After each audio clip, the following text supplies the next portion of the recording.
Now, again, like I said, I believe a ceasefire is coming because, again, with this battle, and again, I don't know all the details, but everyone within that area stems from the same source, okay? According to the Bible, everything and just everything in general, y'all, everything in general in this world stems from the same source. All right, everything comes from God. We are all one big family at the end of the day. Yes, we look different. We got different skin tones. We have different beliefs, different religious systems. But at the end of the day, we come from one. And God has been working for years and generations tirelessly, working to bring his people together out of love, right? Forget all the division, forget who believes in what, and just come together as a people, because that's what we all are people, and just love each other, right? He said, had you not said anything, we would have continued fighting until somebody eventually won. But I believe he's honestly highlighting in 2 Samuel chapter 2, verse 26 through 28.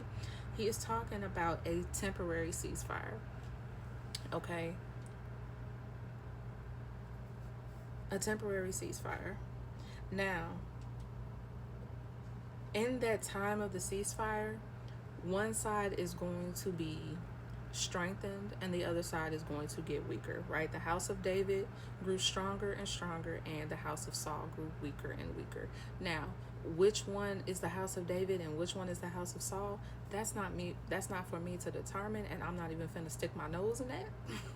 You know what I mean? It's Israel and it's Iran. Like, over here in the US, I'm not finna say which is which. But one side is going to increase in strength and the other is going to weaken. And I don't know if that is because, well, let me just finish what he took me to. So then he took me to 2 Samuel chapter 3, verses 12. And it says, then Abner, now remember, Abner was fighting for the house of Saul against David. Then Abner sent messengers on his behalf to say to David, whose land is it?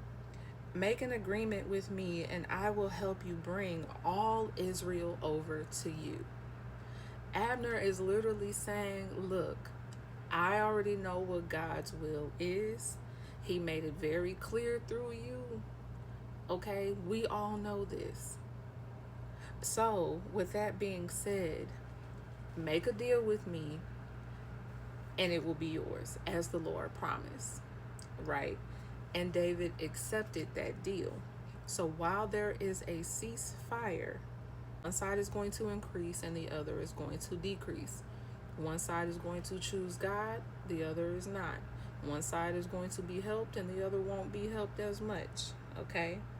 I don't know which side to say is going to happen, but eventually, after the ceasefire, there might be more fighting. I don't know. Other countries might get involved. Most likely that will happen. But there will be a point, y'all, the enemy is really working. At some point, there is going to be a conversation. There is going to be a meeting of the minds. And those that are from the weaker side are going to come and make an offer. Okay, and that offer is going to in itself acknowledge that the greater side, right, the side that has been increased, was technically right in this battle in the first place. Okay, it could be for land ownership, because like it says, whose land is it? All right, who did God promise the land to initially anyway? Okay, it could be about resources. It could be about whatever this war stemmed from. Usually it's always about land and resources and who's the rightful owner and heir of what and what belonged to who, all of that. That's usually what it's about. So the weaker is eventually going to acknowledge and make a deal with the stronger side. All right. And once they make a deal, then things are going to be settled and there's going to be this unification. Okay. Unity. And once this unification happens, it's going to send a ripple effect, if you will. It's going to send a ripple effect through the nations. That's the only way I can describe it. It's going to send a ripple effect. People are going to see these two sides come together, shake hands, unify, right? Cease all that fighting, and then it's going to send a ripple effect out through the nations. And I believe this is what is going to be the beginning of this enlightenment period that we are shifting into, that God is shifting us into right before the return of the Messiah, the second coming of the Lord, right? There is going to be a wave of enlightenment and love and peace that is going to come, right? We're going to have a lot of fighting, yes. There's going to be a lot of battles and stuff that are still yet to come because of this Armageddon, right? But this is going to be an example of what is to follow. After all the bloodshed, after all the fighting, Satan is going to have to fall, and he's going to have to yield, right? He is going to yield to the Lord, and he is going to be cast out, and then the kingdom of God is going to fully overtake, and there's going to be peace. Okay? As above, so below, y'all. So, and I forgot to mention, yes, like I said, there's going to be a temporary ceasefire. There's going to be more fighting. A deal is going to be made. Okay? A deal is going to be made. And the stronger side is going to end up, there's going to be a period where we think it's all over. We think everything is good. But there's going to be a moment of betrayal. Somebody is going to renege. Okay? And it's going to be somebody that we least expected, right? Somebody's going to renege on the agreement that was already made.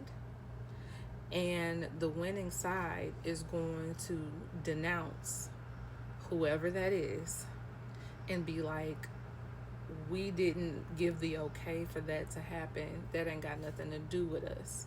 They're going to separate themselves from whatever entity this is. Okay, because it says, so Joab went to the king and said, what have you done? Look, Abner came to you. Why did you let him go? Remember, Abner worked for the enemy. And he said, you know Abner, son of Ner. He came to deceive you and observe your movements and find out everything you were doing. All right. Joab then left David and sent messengers after Abner. And essentially they killed Abner, right? Thinking he was trying to deceive King David. After David already struck a deal and they were already at peace, David finds out that Abner has now been killed.